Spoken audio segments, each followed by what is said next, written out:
جب جا کے کہو گے بھوک لگ رہی ہے پیاس لگ رہی ہے بھوک لگ رہی ہے پیاس لگ رہی ہے، اس کا مطلب کیا ہے؟ کھانا لگا دو کھانا لگا دو کھانا لگا دو پانی پلا دو. تو جو خبر ایسی ہو جس کے اندر کوئی آرڈر چھپا ہوا ہو وہ خبر اس قابل ہوتی ہے کہ اس کو شیئر کیا جائے. جس خبر کے اندر کوئی آرڈر چھپا ہوا نہیں ہوتا وہ خبر ٹائم ویسٹنگ ہے، اس کا عملی زندگی سے کوئی تعلق نہیں ہے. خامخواہ میں لوگ کہتے ہیں نا جنرل نالج، تو خامخواہ کی جنرل نالج کی اسلام میں کوئی ویلیو نہیں ہے، یہ ٹائم ویسٹنگ ہے. آج کل یہ بھی ہوتا ہے نا کہ 356 کو 488 ضرب دو تو کیا جواب آئے گا، تو چھوڑو کیلکولیٹر سے بتا دے گا کیا جواب ہے. ہمیں کھوپڑی استعمال کرنے کی کیا ضرورت ہے؟ کیا ضرورت ہے بھائی؟ میں ایک بچے سے ملا، حفظ قرآن تھا، حافظ تھا قرآن کا ماشاء اللہ. اس نے قرآن پر اتنی محنت کی ہے کہ اس سے جب آپ، اور ایسے بہت سے بچے ہیں کہ آپ کوئی آیت پوچھو وہ فوراً آیت نمبر اور فوراً پارا نمبر، مکی ہے مدنی ہے، ایک ایک چیز فوراً بتائے گا. اس سے پچھلے والی آیت بھی بتائے گا، اس سے پچھلے والی. حافظ اگلی آیت تو آسانی سے بتا سکتا ہے، پچھلی آیت بتانا حافظ کے لیے مشکل، کیونکہ جب اگلی آیت تو جب وہ آپ تلاوت کریں گے اگلی خود زبان پہ آ جاتی ہے، پچھلی نہیں آتی عام طور پر. تو بڑی محنت کی گئی اس بچے کے اوپر. بچے کو میں نے انعام بھی دیا، اس کو اپریشیٹ بھی کیا، لیکن میرا اپنا نظریہ یہ ہے کہ جس چیز پہ بچے کا ٹائم دماغ لگایا گیا ہے نا اس کا آؤٹ پٹ کوئی زیادہ بولیں نہیں ہے، اس کا کوئی فائدہ نہیں ہے معاشرے میں. کیونکہ قرآن اس طرح سے یاد کرنا کہ اس سے پہلی والی آیت بھی فوراً ذہن میں آ جائے، یہ بہت مشکل کام ہے. بچے کا بہت دماغ کا دہی کیا ہوگا. تو اس سے کیا ہوتا ہے، جب ضرورت پڑے گی کہ اس سے پچھلی آیت کیا ہے، بھائی قرآن ہے، گوگل ہے، لکھے پچھلی خود آ جائے گی سامنے اس کے. تو اتنی دماغ کو محنت کرنے کی کیا ضرورت ہے ایک چیز پہ؟ ایک ایک آیت کا نمبر یاد کرنا، یا تو ڈاکٹر ذاکر نائک کی طرح کام کرنا ہے اور مناظر بننا ہے، تو چلیں جی فوراً آیت نمبر پیش کر دیا. لیکن اکثر علماء یہ بھی نہیں کرتے، اس لیے کہ اس کو رٹا لگانے کی کیا ضرورت ہے، یہ بھی تو آپ آیت پوری پڑھ کے پیش کر سکتے ہیں نا. دیکھو میں نے جو قرآن کی آیت پڑھی کل نفس ذائقۃ الموت، میں نے حوالہ نمبر پیش، آیت نمبر پیش نہیں کیا، اس لیے کہ یہ آیت آپ گوگل پہ لکھیں گے 10 حوالے نکال کے گوگل آپ کے سامنے پیش کر دے گا. تو جو کام گوگل کر چکا ہے وہ ٹینشن آپ کیوں لے رہے ہو؟ آپ وہ کام کرو نا جو نہیں ہو رہے. ہمارے ہاں بس کمال کو دیکھا جاتا ہے، یار کیا کمال ہے، یہ نہیں دیکھا جاتا اس کمال کا آؤٹ پٹ کیا ہے، اس سے معاشرے کو فائدہ کیا ہو رہا ہے. ایک ایسی چیز پہ دماغ آپ لگا رہے ہیں جس میں دماغ کھپ رہا ہے آپ کا، تو یہ آپ کسی اور چیز میں کھپا دیتے تو زیادہ فائدہ ہوتا اس کا. اب قرآن کسی نے یاد کر لیا الحمد سے لے کے والناس تک نارمل طریقے سے تو کافی ہے، وہ تلاوت بھی کر سکتا ہے، وہ تراویح بھی پڑھا سکتا ہے، وہ بیان بھی کر سکتا ہے، بیان میں آیتیں بھی کوٹ کر سکتا ہے، پوری آیتیں پڑھ کے سنا سکتا ہے. لیکن اس میں اتنے حروف ہیں، اس آیت میں اتنے وقف ہیں، اور اس آیت میں اتنے فلاں موقع پر، اور اس سے پچھلی والی یہ، اور یہ لفظ قرآن میں 20 جگہ پر آیا ہے، اتنی دفعہ 20 جگہ پر آیا ہے، 25 جگہ پر آیا ہے، اس کا پریکٹیکل لائف سے کوئی تعلق نہیں ہے. محنت بہت زیادہ ہے، اور اگر اس سے تھوڑا بہت فائدہ ہے بھی تو اتنی محنت میں اتنا تھوڑا فائدہ یہ فائدہ نہیں کہلاتا. ہاں دنیا میں اور ہمارے پاس کرنے کے لیے کام نہ ہوتے پھر ہم دماغ کو اس پہ کھپاتے. جب اس سے زیادہ امپورٹنٹ کام اور بھی زیادہ ہیں تو ایسے ذہین ترین بچوں کی کھوپڑی ان کاموں میں لگانی چاہیے، کیونکہ ان بچوں کا حافظہ بہت تیز ہے، ذہانت بہت ہے. تو یہ حافظہ اور ذہانت ایسے کام میں لگانی چاہیے جس کا کوئی آؤٹ پٹ بہت اچھا ہو، بہت زیادہ ہو، کیونکہ یہ ضرورت تو ویسے ہی پوری. اب دیکھو کوئی اپنے بچوں کو 335 کا پہاڑا یاد کراتا ہے، بولو نا بھائی 17 تک ہمیں پٹے ہیں، 16 تک مجھے چوتھی کلاس میں یاد ہو گئے تھے، 17ویں پہ آ کے ہم پٹنا شروع ہو گئے تھے. 17واں بہت مشکل ہے. 17 1 17 17 34 17 3 51 آگے نہیں آ رہا. 17 4 کیا اب تک نہیں پتا، سوچنا پڑے گا 17 4 کیا ہوتا ہے. اور اللہ کا شکر ہے ہم بھی ایسے ڈھیٹ کہ چوتھی سے پٹنا شروع ہوئے تھے 17ویں پر اب تک یاد نہیں ہوا. کیوں؟ اگر میں یاد کرتا نا تو آج میں یہاں ممبر پہ نہ بیٹھا ہوتا, میں پہاڑے یاد کر رہا ہوتا اب تک بیٹھ کے. پھر 18واں یاد کرتا, پھر 19واں یاد کرتا, پھر 20واں یاد کرتا, پھر 21واں یاد کرتا. کیا ضرورت ہے بھائی تمہیں دماغ کو یہاں؟ جس کو 17 سے ضرب دینا ہوگا کالو کا لیٹر استعمال کرے گا. کیلکولیٹر کو میں پیار سے کالو کا لیٹر بولتا ہوں. کالو ہے نا, کلو کالے رنگ کے ہوتے ہیں نا, اس کا لیٹر استعمال کرے گا تو 17 ضرب 4 کیا خود ہی بتا دے گا وہ. ہمیں کھوپڑی استعمال کرنے کی بولو ضرورت. آج تک ہمارا کوئی کام کیلکولیشن کی وجہ سے رکا نہیں ہے. بھائی کھوپڑی کسی اور چیز میں استعمال کرو یار. بس کمال دیکھا جا رہا ہے آج کل. بھائی 358 کو 456 سے ضرب دو, یہ بتا دے گا فوراً کیا جواب آ رہا ہے. ذہانت کی دلیل ہے. اگر کوئی بچہ اتنا ہوشیار ہو گیا میتھ میں کہ 356 کو 458 سے فوراً ضرب دے کے بتا سکتا ہے, ذہانت کی دلیل تو ہے. بہت ذہین ہے, بہت حافظہ تیز ہے, لیکن یہ اس کی علامت بھی ہے, اس کا حافظہ ایسی جگہ پر استعمال کیا گیا ہے جہاں اس کی صلاحیتیں ضائع ہو رہی ہیں. اس ایکسٹرا آرڈینری دماغ کو آپ کسی اور کام میں استعمال کرتے. سمجھ میں نہیں آ رہی میرا خیال بات. آج ہمارے یہاں بہت سارے لوگوں کی ذہانتیں, جسمانی قوتیں, صلاحیتیں, ان کو پتہ ہی نہیں کہ یہ کہاں استعمال کرنی ہے اور کہاں استعمال بولو نہیں کرنی. تو ہم جو 17 کے پہاڑے میں پٹنا شروع ہوئے, میں نے ایک بیان میں اپنی ٹیچر کا واقعہ سنایا تھا نا, جن نے 200 بیٹھکیں لگوائیں, اٹھک بیٹھک 200 دفعہ. 17 کے پہاڑے پہ تھا وہ ٹیبل 17 کا. اردو میں الگ یاد کرواتے تھے, انگلش میں الگ یاد کرواتے تھے. تو ہم نے نہ اردو میں یاد کیا نہ انگلش میں. 9th کلاس میں پٹے الحمدللہ. اس پٹنے کے بڑے فائدے ہوئے ہیں. بچے میں کانفیڈنس پیدا ہوتا ہے. وہ دوسری شادی کرتے ہوئے پٹے تو اس کو تکلیف نہیں ہوتی. یہ بڑا فائدہ ہے اس میں. جو ممی ڈیڈی والے لوگ ہیں وہ نہیں وہ پٹنے کے عادی نہیں ہیں. تو پہلے تو سب بچے اسکولوں میں ٹیچر سختی کرتے تھے, بہت کوشش کی تھی. آج اس لفظ نہیں لے کر آؤں گا میں, لیکن چلو چلتا ہے یار اتنا. تو اب انہوں نے کیا کیا, 9th کلاس میں ہمارے ٹیچر ہمیں کیمسٹری پڑھاتے تھے. اللہ ان ٹیچر اگر زندہ ہیں تو اللہ ان کی عمر میں اور برکت دے, اور اگر انتقال ہو گیا اللہ ان کی مغفرت فرمایا. بہت سے ٹیچروں سے رابطے کی کوشش کی ہے لیکن ہو نہیں رہا رابطہ, پتہ نہیں کون کہاں چلا گیا.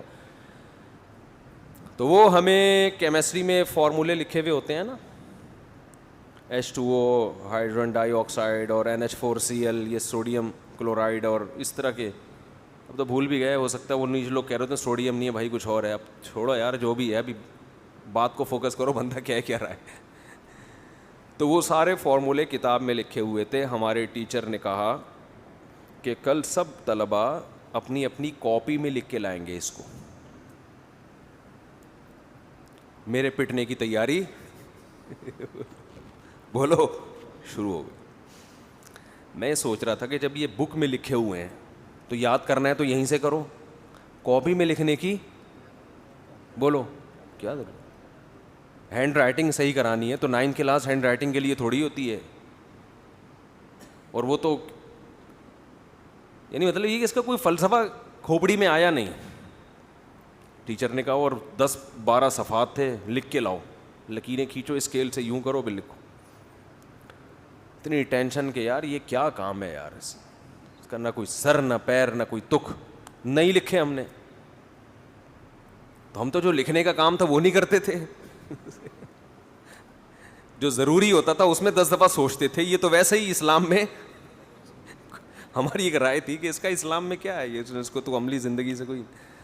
اب ٹیچرز بھی تو بعض دفعہ ایسے ہی کر رہے ہوتے ہیں نا, ویسے ہی تو نہیں لکھا ہم نے. اگلے دن وہی ہاتھ ایسے ڈنڈے 2-4 دفعہ ڈنڈے کھائے, پھر انہیں بغیر کرسی کے ہوا میں بٹھا دیا ہم کو. آپ تھوڑی دیر بیٹھ کے دیکھیں تو آپ کو پتہ چلے گا. یعنی بیٹھے ہوئے ایسے ہیں جیسے کرسی پہ, لیکن حقیقت میں کرسی تشریف کے نیچے نہیں ہے. تھوڑی دیر آپ بیٹھے, ہم بہت دیر تک بیٹھے رہتے تھے اس طریقے سے. تو انہی دنوں میں ہمارے محلے سے کچھ لوگ ملنے کے لیے آئے اسکول میں کہ دیکھیں اس محلے کے بچے اسکول میں کیا کر رہے ہیں, کیسے پڑھ رہے ہیں, کیسے اسٹڈی ہو رہی ہے. تو ہمارے ریلیٹیو تھے کچھ, تو میں اور ہمارے دوست ہم دونوں بغیر کرسی کے بیٹھے ہوئے تھے, ہاتھ اوپر کر کے. وہ اسی کنڈیشن میں کلاس میں داخل ہوئے ہیں, عزت ہو گئی. ٹھیک ہے نا, اسے کیا کہتے ہیں, عزت ہو گئی. تو ہم کہتے تھے آج ہماری محلے میں بہت عزت ہو گئی ہے. آپ کو پتہ ہے کراچی میں بے عزتی کو پیار سے عزت بھی کہا جاتا ہے. کراچی میں بے عزتی کو پیار سے کیا کہا جاتا ہے, عزت, کہ آج بہت عزت ہو گئی ہے. جیسے غیبت کو ذکر خیر کہتے ہیں, آپ کا ذکر خیر ہو رہا تھا, مطلب کیا ہے, برائی ہو رہی تھی آپ کی. تو یہ تو میں جو اصل ٹاپک ہے وہ لے کے چلتا ہوں. یہ بات یہاں آ گئی ہے تو اس کو 2-4 منٹ میں کمپلیٹ کرتا ہوں, کیونکہ یہ بھی ایک اہم پوائنٹ کی بات ہے کہ جب بھی کوئی کام لگا دے نا ذمے میں, یہ کچھ بھی کھوپڑی میں آ جائے تو کرنا نہ شروع کر دیا کرو. ہر کام سے پہلے آدمی 10 دفعہ سوچے اس کا فائدہ کیا ہے. بچوں سے بھی وہ کام کرواؤ جس کا ان کو فائدہ ہو. اچھا, بعض کاموں کا فائدہ ہوتا بھی ہے, محنت بہت ہے, فائدہ تھوڑا. دیکھو اللہ نے اگر ہمیں 10-15 زندگیاں دی ہوتی نا تو ایک تجربے میں 2-4 زندگیاں, ہندو کہتے ہیں نا 7 جنم ہیں, تو اگر واقعی سچی مچی میں 7 جنم ہی ہوتے تو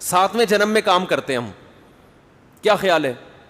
لیکن جنم اسلام کیا کہتا ہے, کتنے ہیں, ایک ہی دفعہ پیدا ہوئے ہو, ایک ہی دفعہ مرو گے. اس کے بعد جب دوبارہ پیدا ہوگے تو مرنے کے لیے نہیں بلکہ حساب و کتاب کے لیے. تو ایک ہی زندگی اللہ نے ہمیں دی ہے,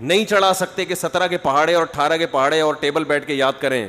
21 میں 21 21 22 42, یہی ہے نا. یہ تو میں نے سوچ کے بتا دیا, یاد تھوڑی ہے.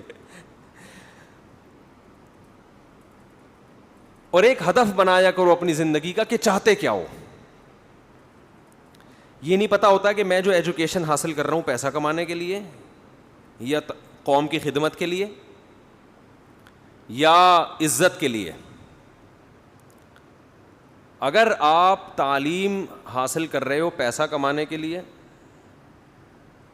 تو بھائی پیسہ تو تعلیم میں کم ہے, بزنس میں بولو زیادہ ہے. تو یہ تو آپ نے فیلڈ ہی غلط چنی ہے اپنے لیے. کیا خیال ہے؟ ابھی دیکھو جنہوں نے قربانی کے بزنس کیے, بچھڑے لا کے بیچے, ان میں اکثر لوگ کوالیفائڈ نہیں ہوتے کیونکہ وہ 3 پیس سوٹ میں بچھڑوں کے سامنے کھڑے نہیں ہوتے. تو پیسہ کس نے کمایا بقرعید کے دنوں میں؟ جنہوں نے بزنس کیا, یا جب یہ کتاب لے کے پڑھتے رہے ہیں بیٹھ کے.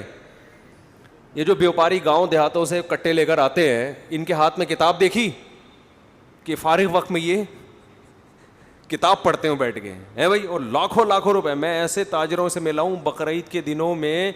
ایک صاحب تھے مجھے کہنے لگے میں سعودی عرب میں اتنی اچھی جاب تھی, ایک دن کیا ہوا ہے, میں آیا گاؤں میں 4-5 کٹے بندھے ہوئے تھے, میں خرید کے کراچی کی منڈی میں لا کے کسی کو پہنا دیے میں نے. انہوں نے تو نہیں کہا پہنا دیے, میری تعبیر ہے, یہ ظاہر ہے اتنی جلدی تو پہنایا جاتا ہے. وہ لا کے میں نے 4-5 کسی کو, کہہ رہے اتنے نوٹ میرے پاس آ گئے. میں نے کہا یار سعودی عرب میں تو میں 6 مہینے میں اتنے نہیں کماتا جتنے یہاں کما رہا ہوں. تو کہہ رہے ہیں پھر مجھے اپنے گاؤں بھی انہوں نے دکھایا, میں ان کا گھر دیکھا, ہر وقت ان کے گھر میں صحن میں 4-5 کٹے بندھے ہوئے ہوتے ہیں. کہہ رہے ہیں میرا بزنس ہی کیا ہے, 2 مہینے 3 مہینے سوراب گوٹ میں جانور بیچتا ہوں اور 10 مہینے بیٹھ کے کھاتا ہوں, میں کچھ کام نہیں کرتا میں. تو پیسہ کون کما رہا ہے بولو؟ وہ تو وہ زیادہ کما رہا ہے. ہاں کچھ ایجوکیشن ایسی ہیں جن میں پیسہ بہت ہے, آپ سی اے کر لیں اچھی تنخواہ ہوگی, لیکن سی اے کرنے جب سی اے سے فارغ ہوں گے تو آپ بالوں سے بھی میں نے کوئی سی اے والے کے پورے بال اب تک جو مجھے مشاہدہ ہوا ہے, جس نے سی اے کیا ہے اس کے پورے سر کے بال مجھے ابھی تک نظر نہیں آئے. تو اتنی ہائی لیول کی ایجوکیشن ہو تو پھر تو چلو ٹھیک ہے, اچھی خاصی تنخواہ ہو جائے گی آپ کی. لیکن وہ بھی جب جا کے ہوگی 30-35 لاکھ روپے جا کے, اس وقت جب بہت تجربہ ہو چکا ہوگا اور کمپنیاں آپ کے تجربے سے آپ کو نچوڑ کے کروڑوں روپے کما چکی ہوں گی, تو آپ کو 30-35 لاکھ روپے تنخواہ دیں گی اور آپ سمجھو گے ماشاء اللہ کام کیا ہو گیا, ہڑو بچہ ہو گیا. خیر تو آپ یعنی ہم کھوپڑی استعمال عام طور پر ہو نہیں رہی ہے ہماری. میں ایجوکیشن کی فضیلت کا قائل ہوں. یہ مطلب نہیں ہے کہ پڑھنا لکھنا چھوڑ دیں, میرا مطلب ہے کہ پہلے طے کریں کہ کیوں پڑھ رہا ہے. ڈاکٹر بن رہا ہے اگر پیسے کمانے کے لیے, کما لیتے ہیں لیکن عام طور پہ نہیں کما پاتے. اس کے لیے بہت زیادہ اونچے لیول کے ڈاکٹر وہ کماتے ہیں, اور حقیقت ہے کہ وہ بھی بزنس کرتے تو زیادہ کما لیتے. وہ اپنا ہسپتال کھول کے بزنس کریں پھر کمائیں گے. ہسپتال کے اونر کو دیکھو, کبھی کچھ MBBS کیا ہوا ہوتا ہے اس نے, فارغ ہوتا ہے بیچارہ اکثر, اس کو تو سگنیچر بھی کہیں سے سیکھے ہوئے ہوتے ہیں اس نے. خیر ابھی یہ ٹاپک نہیں ہے. تو ایجوکیشن سے مقصد انسانیت کی خدمت ہونی چاہیے, پھر پڑھنے میں مزہ آئے گا. سمجھتے ہو, مسلم قوم کو ترقی دینا مقصد ہو. ایجوکیشن کی ضرورت ہے, پیسہ اتنا ایجوکیشن میں نہیں ہے. تو ایجوکیشن, آپ ڈاکٹر بن رہے ہو, انسانیت کی خدمت کرو, پھر دعائیں نکلیں گی لوگوں کے دلوں سے, اور پھر جنت. ابھی ایک ڈاکٹر سے واسطہ پڑا, بڑا کام کر رہے ہیں. میں نے کہا یار آپ تو اگر نیت صحیح کر لو تو اللہ ویسے ہی, اللہ سے امید ہے کہ آپ کے اگلے پچھلے گناہ اللہ معاف کر دے گا. اتنی خدمت, اتنا لوگوں کی جانیں بچانا تو بہت اچھا کام ہے. لیکن ڈاکٹر کی نیت عام طور پر پیسہ کمانا ہوتی ہے, تو نہ ادھر کا رہتا ہے نہ ادھر کا, اور پیسہ کمانے کے لیے 2 نمبریاں کرنی پڑتی ہیں. ہسپتالوں میں دیکھ لو نا, جو گائنی کے ہاسپٹل ہیں ان میں جو آپریشن ہو رہے ہیں, یہ کیا بنتے تھوڑی ہیں یہ آپریشن. بچے کی ولادت کے لیے جو آپریشن ہو رہے ہیں یہ تو زیادہ تر غلط آپریشن ہو رہے ہیں. پیسہ کمانے کا دھندا ہے یہ. اس پہ تو ہمارے پاس اتنے ثبوت, اتنے شواہد ہیں کہ اگر میں پیش کرنا شروع کروں سارا بیان اسی پر ہو جائے گا.